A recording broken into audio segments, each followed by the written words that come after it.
Continue with the U.S. Open ISKA World Championships in the boys 12 to 17 musical weapons competition. Already gone through on the stage. Mark Canonizato from Orlando, Florida, hometown boy, thrilled everybody with his performance. Up next was Nick Begley from Miami, Florida. He brought some fans up here as well, and he brought an intensity unlike anybody else.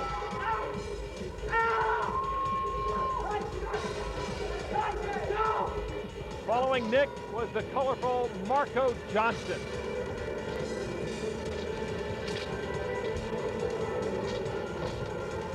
And now we come to Matt Emick from Long Island, New York, the final competitor in this boys 12 to 17 musical weapons competition.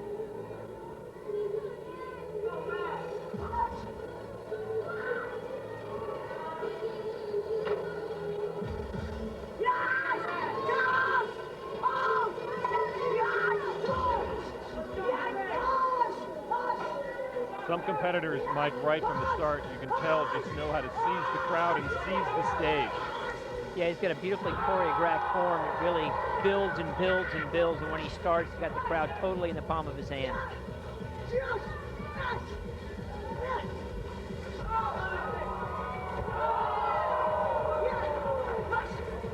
He does some pretty slick aerial techniques, too.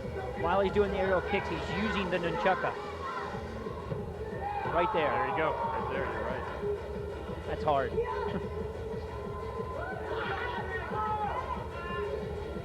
I would hate to see the results of his mistakes on that move.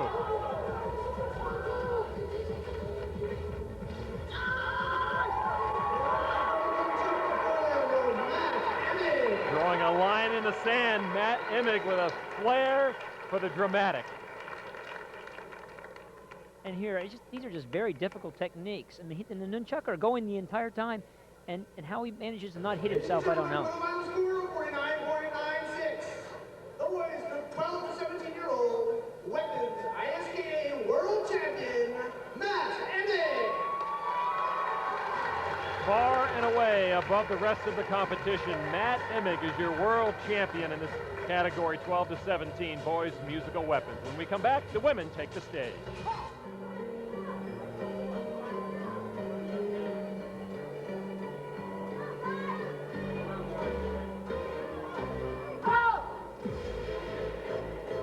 Even the intro must be synchronized perfectly. Yeah, and you'll hear a lot of verbal cues. Anthony Adkins, the adult, is definitely cueing Ryan to make sure he is right with him at all times.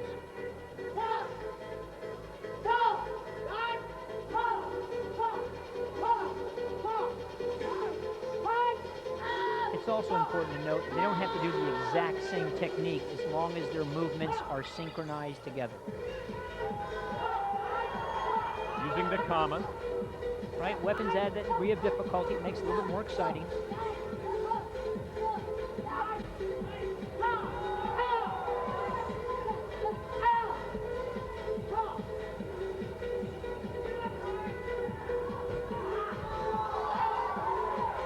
The hours and hours of preparation you can see right there in those very small and even the large movements. I'm really impressed with Ryan. Anthony is a very aerial type of person with tremendous leaping skills, and Ryan staying right with him. That's very impressive.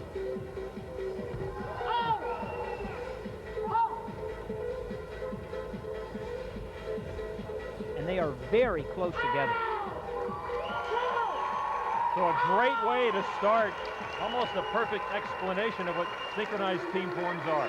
Well, again, that proximity is very important. They are right next to each other right now. So now it's up to the judges. How is the judges' scoring interpreted? Well, the judges will be looking at all the competitors at one time and then be scoring them all together. All right, so that was Team Charlie Lee. Many more teams to come in our team competition tonight. The U.S. Open World Karate Championships is being brought to you by Paul Mitchell, the style and lifestyle sports. And by AWMA.com, your one-stop shop for all your martial arts needs. And by Black Belt Magazine, the world's leading martial arts magazine. Welcome back to the Coronado Springs Resort. Team forms demonstration on the mat right now. Members of Team Charlie Lee and some very familiar faces out there. Yes, this team's been together for a while, but this time without David Moss, who is the person who put the team together and has choreographed almost everything. There in front, Gemma Nguyen, who has been a standard performer here at the U.S. Open.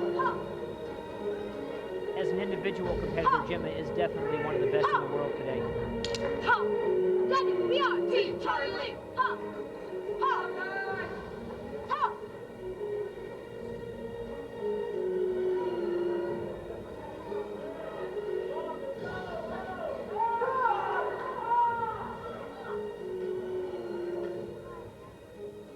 David Moss is elected to let them fly on their own.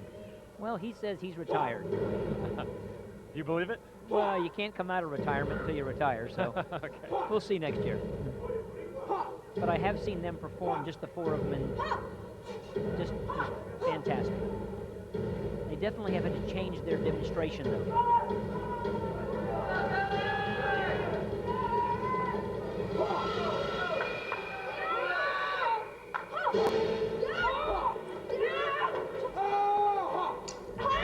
Now, in demonstration team forms, flash and showmanship is just as important as synchronization is to synchro forms. That was an impressive move there, exchanging nice. the bows. It's a difficulty factor. There's a high risk there. If you miss, it looks terrible. Everyone sees it.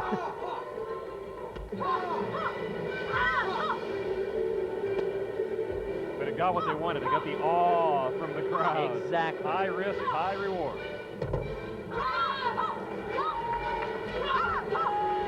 Everything from flips to throwing weapons around to even silver coating the weapons. Well, it's important to bring out the personality of the team members in the devices, in the moves as well. Absolutely, and their own individual skills. The two girls with the nunchuckers, that's their weapon of choice in individual competition also.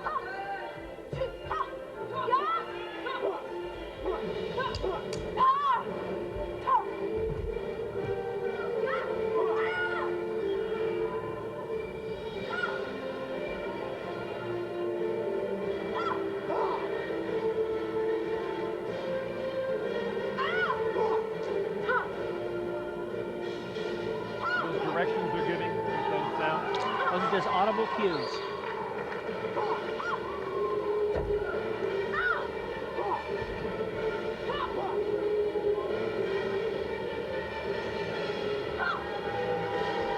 Ah, another one. Another exchange. And the crowd loved it again. Charlie Lee.